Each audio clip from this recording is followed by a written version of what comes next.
ನಮಸ್ಕಾರ, ನಾನು ಶೆಫ್ ಮಚ್ಚ. ಬನ್ನಿ ಈ ಅದ್ಭುತವಾದ ಬಿರಿಯಾನಿ ಹೇಗ್ ಮಾಡೋದು ಅಂತ ನೋಡೋಣ. ಮೊದಲಿಗೆ ಒಂದು ಪ್ಯಾನ್ ಅಥವಾ ಕುಕ್ಕರ್ ನ ಬಿಸಿ ಹಾಕಿಟ್ಟು ಅದರಲ್ಲಿ 1 ಟೇಬಲ್ ಸ್ಪೂನ್ ಎಣ್ಣೆ ಹಾಗೂ 2 ಟೇಬಲ್ ಸ್ಪೂನ್ ತುಪ್ಪ ಹಾಕಿ. ಬಿಸಿ ಆದ್ಮೇಲೆ 2 ಪಲಾವ್ ಎಲೆ, 1 ಸ್ಟಾರ್ ಹೂವ, 5 ಏಲಕ್ಕಿ, 5 ಲವಂಗ, ಅರ್ಧ ಟೀ ಸ್ಪೂನ್ ಕಾಳುಮೆಣಸು ಹಾಗೂ 2 ಇಂಚು ಚಕ್ಕೆ ಹಾಕಿ 2 ನಿಮಿಷ ಅದನ್ನ ಬಾಡಿಸ್ಕೊಳ್ಳಿ. ನೆಕ್ಸ್ಟ್ ಒಂದು 300 ಗ್ರಾಮ್ ಈರುಳ್ಳಿ ಈ ರೀತಿ ಸ್ಲೈಸ್ ಮಾಡಿ ಸ್ಟವ್ ನ ಮೀಡಿಯಂ ಲೋ ಫ್ಲೇಮ್ ಅಲ್ಲಿ ಇಟ್ಕೊಂಡು ಆಗಾಗ ಮಿಕ್ಸ್ ಮಾಡ್ತಾ ಈರುಳ್ಳಿ ಗೋಲ್ಡನ್ ಬ್ರೌನ್ ಆಗೋ ತನಕ ಕಾಯಿರಿ. ನಂತರ 200 ಗ್ರಾಮ್ ಆಗೋಷ್ಟು ಫ್ರೆಶ್ ಶುಂಠಿ ಬೆಳ್ಳುಳ್ಳಿ ಪೇಸ್ಟ್ ಹಾಕ್ರಿ. ಶುಂಠಿ ಸ್ವಲ್ಪ ಜಾಸ್ತಿ ಇರಬೇಕು ಬೆಳ್ಳುಳ್ಳಿಗಿಂತ.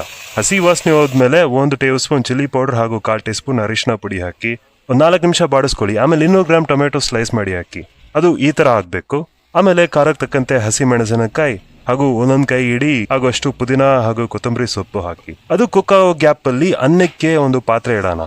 ನಾನಿಲ್ಲಿ ಜೀರಾ ಸಾಂಬಾರ್ ರೈಸ್ ಯೂಸ್ ಮಾಡ್ತಿರೋದು, ಹಾಗಾಗಿ 1 kg ಮಟನ್ಗೆ 3/4 kg ರೈಸ್ ಹಾಕಿದ್ರೆ ಸಾಕು, ಅಂದ್ರೆ 3 ಕಪ್ ರೈಸ್. ಸೊ ಒಂದು 12 ಕಪ್ ನೀರ್ ಹಾಕ್ತಿದೀನಿ. ಈಗ ಇದು ಕುದಿಬೇಕು. ಇದ್ರ ಜೊತೆ ಮಸಾಲೆ ಪದಾರ್ಥಗಳು ಹಾಕ್ಬೇಕು. ಮೊದಲು ಹೇಳಿದ್ನಲ್ಲ ಅಷ್ಟೇ ಕ್ವಾಂಟಿಟಿ ಹಾಕಿ. ಜೊತೆಗೆ ಸ್ವಲ್ಪ ಪುದೀನ ಹಾಗೂ ಕೊತ್ತಂಬರಿ ಸೊಪ್ಪು ಹಾಗೂ ಒಂದೇ ಒಂದು ಮೆಣಸಿನಕಾಯಿ ಹಾಕ್ರಿ. ಕೊನೆಗೆ ಉಪ್ಪನ್ನು ಹಾಕಿ. ಈಗ ನಮ್ಮ ಮಸಾಲೆಗೆ ಅರ್ಧ ನಿಂಬೆ ರಸ ಹಾಗೂ 100 ಗ್ರಾಮ್ ಮೊಸರು ಸೇರಿಸಿ ನೀರು ಕುದಿಯಕ್ ಶುರು ಆದ್ಮೇಲೆ ವಾಶ್ ಮಾಡಿ 15 ನಿಮಿಷ ನೆನೆಕಿಟ್ಟಿದ್ದ ರೈಸ್ ಹಾಕಿ ಒಂದು 10 ನಿಮಿಷ ಬೆಂದ್ರೆ ಸಾಕು. ಯಾಕೆಂದ್ರೆ ನಮಗೆ 80% ಕುಕ್ ಆಗ್ಬೇಕಷ್ಟೇ. ಶುರು ಮಾಡೋಕ್ಕೂ ಮುಂಚೆನೆ 1 kg ಮಟನ್ ಚೆನ್ನಾಗಿ ವಾಶ್ ಮಾಡಿ ಉಪ್ಪು, ಅರಿಶಿನ ಹಾಗೂ ಸ್ವಲ್ಪ ಖಾರದ ಪುಡಿ ಹಾಕಿ ಮ್ಯಾರಿನೇಟ್ ಮಾಡಿಡಬೇಕು. ಅದನ್ನು ಈಗ ಮಸಾಲೆಗೆ ಹಾಕಿ ಒಂದು 10 ನಿಮಿಷ ಅದು ಕುಕ್ ಆಗ್ಲಿ. ನೆಕ್ಸ್ಟ್ ರೈಸ್ ಬೇವ್ ನೋಡ್ಕೊಂಡು ಅದನ್ನ ಬಸಿದು ಇನ್ನೊಂದು ಪಾತ್ರೆಗೆ ಹಾಕಿ. ನೋಡಿ ಈ ತರ. ಈಗ ಮಟನ್ ಅಲ್ಲಿ ಉಪ್ಪು ಖಾರ ಎಲ್ಲ ಅಡ್ಜಸ್ಟ್ ಮಾಡ್ಕೊಳ್ಳಿ. ಸ್ವಲ್ಪ ನೀರ್ ಬೇಕಾದ್ರೆ ಹಾಕಿ 3-4 ವಿಸಿಲ್ ಕೂಗಿಸ್ಕೊಂಡ್ರೆ ಸಾಕು. ಇದು ಕೂಡ 80% ಕುಕ್ ಆಗ್ಬೇಕು ಅಷ್ಟೇ. ಮಾಂಸದ ಮೇಲೆ ಡಿಪೆಂಡ್ ಆಗುತ್ತೆ, ಸೊ ನೋಡ್ಕೊಳ್ಳಿ. ಫೈನಲಿ ದಮ್ ಮಾಡೋಕೆ ಒಂದು ಹಳೆ ತವಾ ಇಡಿ.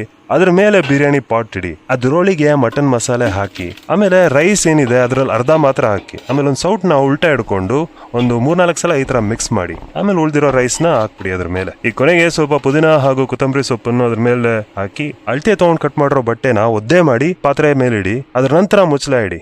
ಆಗ್ಲೇ ಪ್ರೆಷರ್ ಈಚೆ ಹೋಗ್ದೇನೆ ಇರೋದು. ಅನ್ನ ಬೇಯಿಸಿದಂತ ಬಿಸಿ ನೀರ್ ಇದೆಯಲ್ಲ ಅದನ್ನ ಇನ್ನೊಂದು ಪಾತ್ರೆಗೆ ಹಾಕಿ ಅದ್ರ ರೈಸ್ ಮೇಲೆ ಇಟ್ಬಿಡಿ. ಅವಾಗ್ಲೇ ದಮ್ ಎಫೆಕ್ಟ್ ಪ್ರಾಪರ್ ಆಗಿ ಸಿಗೋದು. 5 ನಿಮಿಷ ಹೈ ಫ್ಲೇಮ್ ಅಲ್ಲಿ ಇಡಿ, 15 ನಿಮಿಷ ಲೋ ಫ್ಲೇಮ್ ಅಲ್ಲಿ ಇಡಿ. ಇಲ್ಲ ಆದ್ಮೇಲೆ ಒಂದು 10 ನಿಮಿಷ ಅದನ್ನ ಹಾಗೆ ಬಿಟ್ಬಿಡಿ.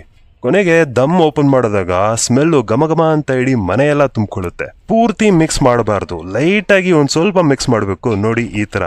ಈ ಬಿರಿಯಾನಿ ಸರ್ವ್ ಮಾಡೋದೇ ತುಂಬಾ ಮುಖ್ಯ. ನೋಡಿ, ಪೀಸ್ ಜೊತೆ ಮಸಾಲ ಇರಬೇಕು, ಮೇಲಿಂದ ಸ್ವಲ್ಪ ರೈಸ್ ಕೂಡ ಇರಬೇಕು. ಅವಾಗ್ಲೇ ಆ ಪರ್ಫೆಕ್ಟ್ ರುಚಿ ಸಿಗೋದು. ಈ ಬಿರಿಯಾನಿಯಲ್ಲಿ ಮಸಾಲಾ ಪುಡಿ ಇಲ್ವೇ ಇಲ್ಲ, ಬಟ್ ಎಷ್ಟು ಫ್ಲೇವರ್ಫುಲ್ ಅಂದ್ರೆ ಇದ್ರ ಜೊತೆ ಏನು ಇಲ್ಲ ಅಂದ್ರೂ ಪರವಾಗಿಲ್ಲ, ಹಾಗೆ ತಿನ್ಬಹುದು. ಅಷ್ಟು ಅದ್ಭುತವಾಗಿರುತ್ತೆ. ನೋಡಿ, ಟ್ರೈ ಮಾಡಿ, ಶೇರ್ ಮಾಡಿ. ಇದೇ ತರ ಒಳ್ಳೊಳ್ಳೆ ರೆಸಿಪೀಸ್ಗೆ ನನ್ನ ಚಾನೆಲ್ನ ಸಬ್ಸ್ಕ್ರೈಬ್ ಮಾಡಿ. Thank you.